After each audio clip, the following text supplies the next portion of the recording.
with Bruce ROWLAND, and the painting on the easel behind is very much inspired from an artist that's extremely well known from the Impressionist period.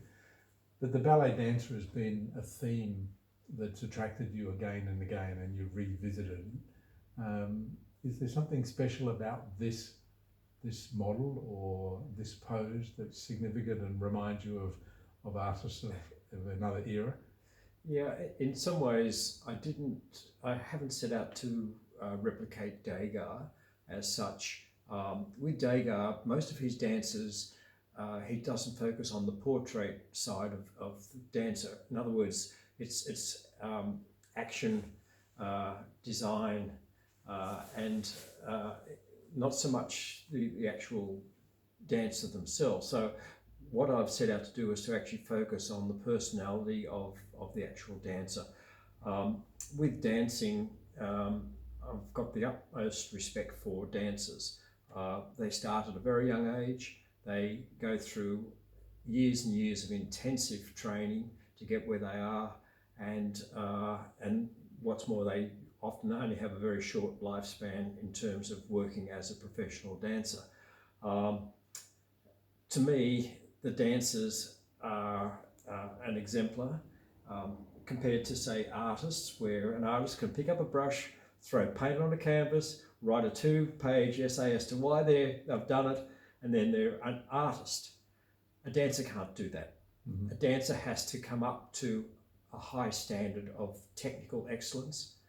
They have to have that special something that gets them into the ballet schools to start with, and also to make their living as a professional dancer. So it's an area which has fascinated me for many years. I just love watching ballet, the athleticism, the way that they can appear to defy gravity, the beautiful movements of the body.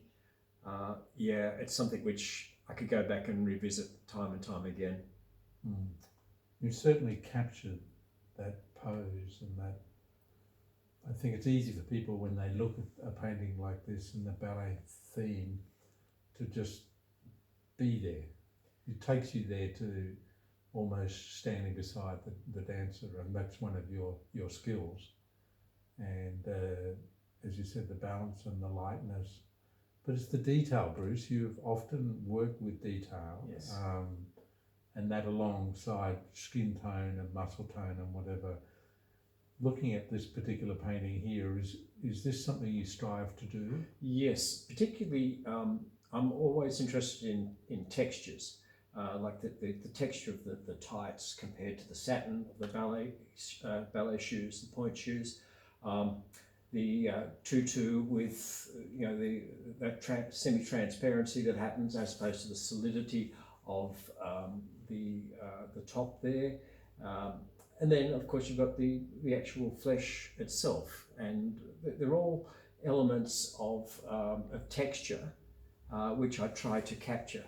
I always remember Rubens was famous for painting a nude beside somebody clad in armour, and you got the coldness, the metallic quality of the armour against the softness of the nude figure, and I've always remembered that. And I always try to strive to get those textures working within the painting, because it's hard. It's not easy to be able to do that, but I always find it a challenge, and every painting is a challenge for me.